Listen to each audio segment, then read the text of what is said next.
Hi, everybody. Welcome back to another episode of Voices of Verse Therapy. Today, I'm thrilled to be joined by Sarah. She's a highly experienced SLP and private practice owner. She spent about 13 years helping clients across a wide variety of settings, from skilled nursing to outpatient.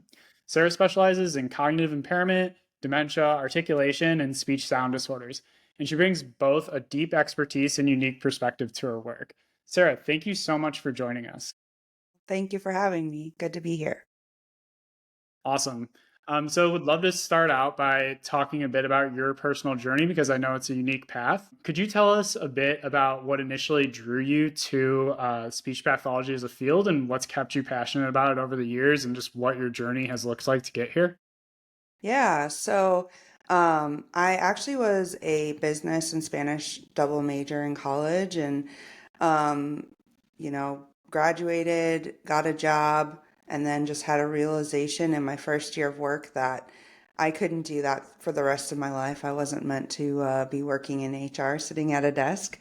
And so I actually decided to go back to school, but I wasn't sure for what. And I literally went to a website called gradschools.com and kind of put in my skill set and what I was interested in. And everywhere I looked, speech therapy kept coming up. And it really was a good fit for me because language has always been something that came easy to me. Being a Spanish major, I was lucky that that was, a passion of mine. And then I had also always enjoyed working with others in like a one-on-one setting. So I also tutored in college. So speech just really fit both my skill set and then what I was interested in doing, which was working with other people and making a difference. And so I was lucky to get in to University of Cincinnati for my master's, and I've never looked back since making this move. So it was a good one. Nice. Go Bearcats, right? Yeah, I guess. Let's Well, go. really, I'm a musketeer, so I can't say go Bearcats. Okay.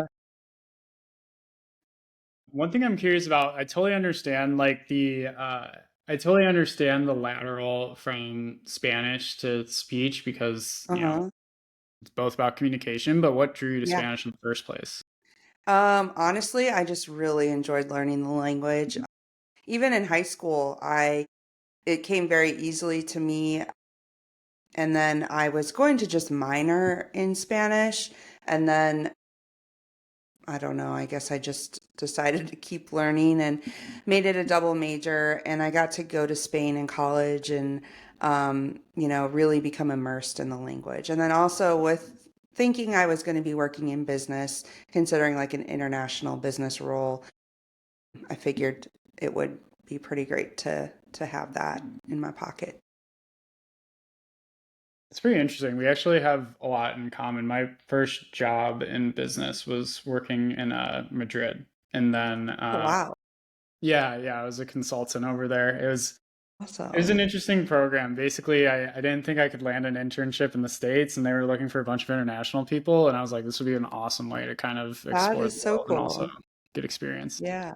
I got to spend time up in San Sebastian. I don't know if you ever went there when you were in Spain, um, in like the Basque country. It was incredible. Nice. Yeah. Yeah.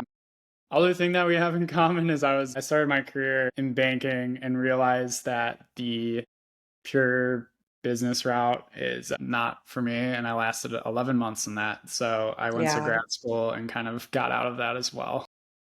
I feel that. Yeah. Like I said, no regrets. For sure, But I yeah. do appreciate having the business background, especially now working with Verse. I think it's kind of great to have something else that I bring to the table besides just the speech, which obviously is very important, but kind of having that knowledge of things that a lot of SLPs don't have because they took the more traditional route, I think kind of gives me a little bit of an extra edge that has helped me develop my career and be a little bit more willing to try things that are not just the standard like SLP job. Yeah, totally. I'd actually love to hear a little bit more about that unique background. Were there any moments early on in your career that really influenced your philosophy as a therapist today? So thinking about that, I think there's a few things that come to mind. I worked in skilled nursing for 8 years. That's kind of the bulk of my career, and I guess as far as particular moments that influence my career, it's those like connections with my patients. I guess the biggest one that I think of is I had a patient who was NPO, so nothing by mouth, came in and was totally discouraged because a speech therapist had said to her that she would never eat again. And I was like, well, we're not accepting that. We're not thinking that. It's way too early to even consider that. So, long story short, we worked together for a long time and I got her eating and drinking again. And so that kind of a thing where I realized like what the potential impact I could have on someone's life is, made me never want to go back to just sitting at a desk and thinking like, oh, if I didn't show up to work today, it wouldn't matter. So just, I guess carrying that with me really was life changing. I still think about her all the time. We stayed in touch. We like sent Christmas cards, and she passed away I think about 5 years ago, but I still think of her often. Yeah, I mean, one of the things that we've obviously noticed since we've started working together is you have like this extremely strong rapport with your clients, which is something that we really appreciate because it makes us look great, but I'm sure they appreciate even more than we do. Mhm. I would love to know a little bit more about some of the areas that you've decided to focus a lot of your career on. One of the areas that you focus on is cognitive impairment as well as dementia. In those areas, communication is really tied to someone's sense of identity and how they can actually connect with other people. I'd Yeah. love to just hear about how you approach therapy with this kind of like unique set of clients. Sure. It's hard because when you hear dementia, you think of the degenerative part of dementia, and it certainly is degenerative, and it tends to be a loss of skill rather than gaining skill. So a lot of what we do is maintenance and education and just kind of accepting the person for where they are at that time.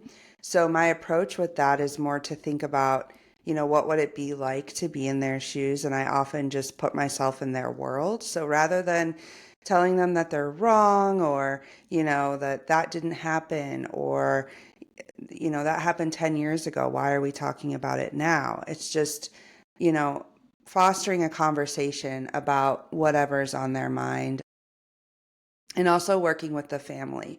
What's important to that person? Is it playing cards with their grandkids? Is it being able to make their morning cup of coffee on their own? Those little things that we all take for granted until they're taken away from us. We don't think about it. You don't think about getting up in the morning and putting your shirt on. But if it would change their life to be able to do that on their own, maybe we make a visual aid and we put it up on the wall and say, here's the steps for what you need to do, or, here's how you make your coffee, whatever it can be. So it's really important to me to get to know the person as a person and not just as my patient, and then also to talk with their family and see what's important to the family as well. Yeah, I feel like progress with folks that are in these positions is much less straightforward than what you would see with maybe like early intervention or someone younger, their journey, or maybe somebody like recovering from an injury. For sure. Because again, it is pretty degenerative. So it's just like so impressive that you can keep people excited about where they're going. And I feel like even small improvements can be really meaningful for these types of clients. So I'd love to Definitely. know how you help them and their families recognize and celebrate the progress that they do make, especially when it's not always super straightforward. Yeah, it's definitely not straightforward. So I kind of encourage them to think about, where did they start? So when I met you, you were having trouble doing this, but we've practiced it, you know, 10 times and now you're able to complete it on your own. And so just reminding them of where they started and where we're ending up, I think is really important. And just, reminding the family that, hey, you think of therapy, you think of progress and goals met and things like that. But we're at this level where we want to maintain. And so sometimes I just do some education around the different stages of dementia, talk about, what stage is this person in? What can we expect? And then here are some tasks that you could try at home with them to help foster a sense of independence. And so it's just a reminder that, we're not expecting them to be able to get back to living alone and completing everything they need to do on their own. But we can still expect them to do some things, and we want to give them the chance to do that because nobody wants their independence to be taken away. So it's just finding those little things that they can do every day to still feel like, oh, I'm a member of the family, I'm a member of the household, and I have a purpose. Yeah, and I think that's a good segue into my next question, which is about that family dynamic. How do you involve families in the therapeutic process, and how do you guide them in creating like supportive communication environments in the home? Yeah, so a lot of times, especially in like the outpatient setting, you're lucky enough to have the caregiver there because particularly if they're coming to your office, they can't drive themselves usually. So the caregiver will be there. And so it's kind of fostering that conversation between you, the patient, and the caregiver to learn about what's important. And then just again, kind of like I mentioned before, like providing that education, giving them some homework to do. Because, we get to spend 30 to 45 minutes together a week. We're not going to make an impact unless the family is willing to put in some time as well. And so it's really just getting their buy-in and their trust in you that you know what you're talking about and your therapy is beneficial to the patient. So that's why I, tend to say, here, I have this worksheet and this is what I want you to do. It's more, what's going on in your life that I can help you with? Like, just for example, I had a patient who really wanted to garden. And so we worked on how could they garden, plan out their, where they're going to plant all of their plants, and just have their plan and have the sequence of things that they need to do written out so that they could reference that. It's something, again, you think, oh, this is easy, right? But it's not easy. It requires a lot of cognitive processing to plant your garden. So working with me kind of took it off of the caregiver. They didn't have to feel like I'm, being bossy by writing down all these things. It was like, no, your therapist did this for you to help you. And then they were able to do it with the caregiver's assistance, but feel like they were, doing it more on their own. So it was a cool situation. Yeah, the deeper I go into the speech therapy space, I don't Hmm. know if speech language pathologist is the best title for Oh what my goodness. We SLPs have this discussion all the time because it's not an appropriate title for everything that we do. you do. It's crazy. And that's what I love about it is how huge our scope of practice is and how we can turn almost anything into therapy. It's the best. Yeah, I mean, you're Yeah, talking about essentially being like a family counselor in some ways, and then in other ways you're basically helping this person realize how they can interact and function in the rest of the world and like do the things that they like to do, which is a lot exactly. different than just like learning how to pronounce a sound. Totally. Which is Yeah, important too, but yeah. absolutely. But like Yeah. the scope is so broad. And even like within Yeah. that, I mean, some of the I stuff know. are like more coaching than therapy a lot of times. Like you'll have people that just want to work on professional communication. It's just all over the place. I learned about this SLP who is doing travel accommodation. So she works with people who are like physically or cognitively impaired and want to travel. So she finds ways to help them do that. And I think that's so cool because I mean, to help someone like get through the airport, find your gate, get to through security, get to your hotel. Like she does all of that for them, and I just think that's such a cool job. So, Nice. yeah. Speaking of all the different things you can do in SLP, or in speech Hmm. therapy rather, Yeah. you have a broad practice. Another thing that I would want to highlight is your specialization in articulation. So maybe we could Hmm. switch gears a little bit and Sure. talk about articulation as well as speech sound disorders. Yeah, Really foundational in communication, especially with children. So maybe a little bit different than the dementia type of client you typically see. totally. But what approaches have you found most effective in creating lasting change in someone's articulation skills? So, what I like about articulation is that it's a little more straightforward. And so, it's very data driven. I can give you percentages and tell you, exactly how much progress somebody has made. So, what I like to do, again, like my number one thing is to just build rapport with the child and get buy in from them because of just like an adult, if they don't want to do it, we're not going to see progress. So it's important to me to have that relationship with them where they know when they come see me, we're going to do our work, we're going to get it done, but we're going to try to make it as fun as possible. So I do tend to use, kind of like a drill format for my sessions, but usually have a game involved because we want to get a lot of repetitions in our sessions. I usually try for between 80 and 100, depending on what we're doing. But I just really like kind of the cut and dry, I don't know, I guess approach isn't the right word, but method of doing articulation therapy because it's either you said it right or wrong. And so if you can get the child to start to realize when they're saying it right, when they're saying it wrong, and then start to self correct, that right there, you've already made a lot of progress. The second that the kid realizes, oops, I made a mistake and they fix it, we're on the road. And so, we start with just getting those words and then I move to sentences pretty quickly because when we're communicating, we don't communicate in single words all that often. And so I just find that they start to really understand what you're doing. Like I said, as soon as they can recognize their mistakes. So that's what I really enjoy about articulation therapy. And I generally have pretty good outcomes as long as I have buy-in from the kid. Yeah, and tell me about how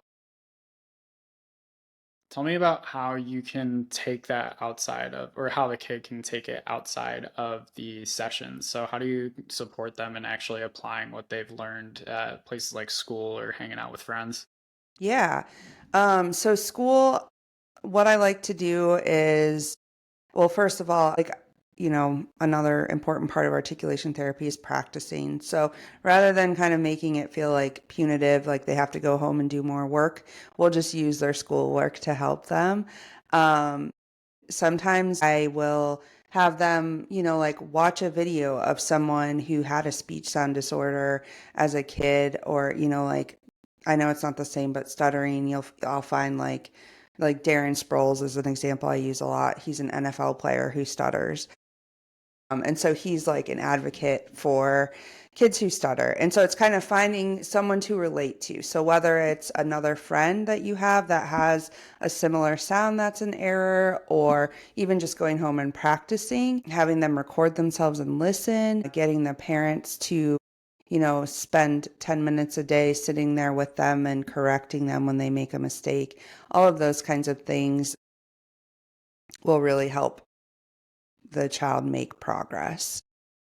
I will say for me, outpatient, I haven't really thought too much about, what they do when they're hanging out with their friends because in general, I don't want them to feel like they can't talk to friends. And kids are really forgiving when you have, a speech sound disorder because often the kids can understand them better than adults, which I find so fascinating. And so, if I can, I'll foster a group of kids together and we'll work together on the same sound. But generally, when they're with their friends, I have a feeling they're not very focused on their speech sounds. Totally. I had Yeah. no idea that Darren Sproles was an advocate like that. Yeah, he is. I Yeah. feel like I had to have listened to him in an interview at some point, but I must have completely missed that. He's been, Well, and he doesn't stutter very often anymore, but like if you Google him, he's on the Stuttering Foundation's website. And so I had one kid in particular who I used Darren's kind of background with, and we actually worked on a presentation for him to take into school to give to his class, and he talked about Darren, and it was super cool. Yeah. nice. And then this was like a presentation that they were gonna have to do anyway. So you made it about different calls. Oh, he actually wanted to do it. We talked Really? about it, and I said, yeah, he was a really motivated kid. And, um, he was just like, I know that I stutter, but I don't want to talk about it all the time. And I was like, well, why don't we tell your class about stuttering so that they can understand? And then when you stutter, it doesn't have to be a big deal. And he was like, that's a great idea. So we worked on the presentation and he gave it to his third grade class. It was super cool. Oh my gosh, that's incredible. I hadn't heard Yeah. that. Cool. Yeah. Good segue though. I wanted to ask Yeah. about confidence building in clients. So Well, yeah, yeah. I mean, I feel like that's such a perfect example that you got someone who was willing to share that in front of their whole class. Yeah. I know. And that was an exceptional example. I mean, a lot of kids, don't want to do that, and I don't blame them. I can't say I would have wanted to do that in third grade. But yeah, that was really cool. And then, as far as building confidence, in my sessions, I think providing that positive feedback, reviewing their progress with them, showing them, like on a graph, how their line is trending up and they're progressing, recording them and playing it back to them like, hey, this is what you sounded like when we started, and here's where you are now. Like, listen to yourself, listen to how good you sound. That kind of stuff, I think, it really helps them. And just being a positive person for them, knowing that when they come to speech, it's expected that they're going to make mistakes, and that's okay. And, we don't get better unless we do make mistakes and learn how to fix them. So and also reassuring them they're not the only kid with this. I'll have kids say, am I the only one? And I'm like, no, I've got, 8 other kids in third grade that I'm working with right now, and they're just like you, and they're making progress. And they're like, okay, all right, I'm not the only one. So even that helps. And then, do you do anything with parents or teachers to help out, to help build confidence as well? Yeah, so kind of like what I mentioned, I'll tell teachers what we're working on and give them some hints to help. Sometimes it's, hey, they right now probably shouldn't be called on in a whole class setting. They're not quite ready for that. And that's okay. We want to respect that. Parents, I will give specific instructions on what to work on. And then a big thing for me is just, we don't correct them every single time they make a mistake. Set aside some time to work with them. And during that time, say, this is the time of the day that I'm going to correct you. But if they need to communicate something to you and it's important and they make a mistake, it's okay to not correct them at that time. So just allowing them time to speak without feeling like every time I start talking, you correct me, because that gets so frustrating. So it's kind of finding that line of here's a good time to correct, and here's when we just need to let you communicate, without any concern about your articulation at that. And we've been able to really focus on two completely different sides of the age spectrum here. Mm-hmm. You work with both children and adults. Each of Mm-hmm. them have very unique developmental needs. How do you adapt your methods to meet the specific stages in life of your client? And are there any is there anything that you find like universally effective between children and adults? Like, is there anything that you take from the kiddo visits over to the dementia visits that you just find works for everybody? I mean, it's kind of funny because I used to go work or go from work at the nursing home to go work with some kids. And some days I was like, I'm literally saying the same thing to both groups of people. But that at the end of the day, they are both people, right? And so for me, it goes back to just building that connection and kind of meeting my client where they are. So first, finding out who they are as a human, what are they into, just developing that relationship and then going from there and targeting whatever that they need. I say I kind of take a laid back approach to treatment. I really enjoy just sometimes like just taking that step back and saying, we can still get therapy done, but we don't necessarily have to do it in this traditional way of, I'm going to have this activity for you and this is what you're going to do. It's like, if a kid comes in and they want to talk to me about Halloween and all the Halloween candy they got, that's great because there's a lot of different sounds in Halloween candy. And so we can just go off of that, kind of that type of a thing. Or sometimes, especially when you're working with adults in a nursing home, they just want someone to talk to. And so, like, reminiscing therapy is a great approach because you're using language and cognition to recall whatever story they want to tell me about. And then I can kind of weave in whatever my goal may be, if it's recalling new information or, completing a thought organization task. So I keep them on track by telling them or working on telling the story in the correct sequence, like things like that. So I think it's all in your approach. And I tend to take the same approach to both age groups, if that makes sense. Totally, totally. I'd want to end on just like a fun note. So Yeah. your work's super challenging as well as rewarding. I could see it being Mhm. very stressful, and there's definitely a need to unwind between managing your own practice and seeing all of these different types of people. Yeah. Outside of speech therapy, hear that you're an avid hiker and a fan of good coffee, which is Mhm. pretty probably pretty typical for a Washington-based SLP. But I'd love to hear what some of your favorite ways to unwind and recharge outside of work look like. Yeah, so hiking is definitely up there. It's a big reason why I moved from Ohio to Washington, just to be close to the mountains and the Puget Sound, as well. I like to boat. And then, yeah, I do love coffee. And since I moved here, I drink way more espresso than I used to.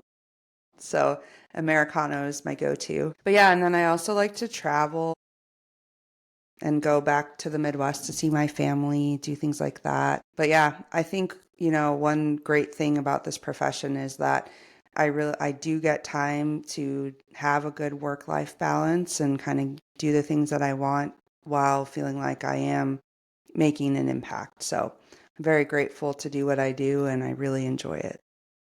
Yeah, 100%. And I know that we tied like a few threads here with the Spain and Hmm. the business connections, but I Yeah, also in Ohio for like 5 years, so I feel that's you. right. Uh, Yeah. yeah, I love it back there. I actually feel like this is probably for another podcast, but I feel like life on the West Coast makes me really appreciate the Midwest more than I did. I had to stay with a buddy in Delaware, Ohio, which is like a suburb of Columbus, Yep. for I know. probably I a went to week. a wedding in Delaware, Ohio. Cool. So Yeah. out in Delaware, that was the first time I'd gone on vacations, but I kind of felt like, I don't know, a lot of the vacations I would go on, it was almost like city people just in a vacation place. But being in Delaware Hmm. was like the first time where I actually mentally unwound, and I just really, really loved it. And I'm trying to make more of like a tradition of getting back out there. I don't know. I think it's like really appreciate it when you leave type of thing. For sure. I will say I loved Cincinnati and I do miss it. It's a great place to live and it's actually very beautiful.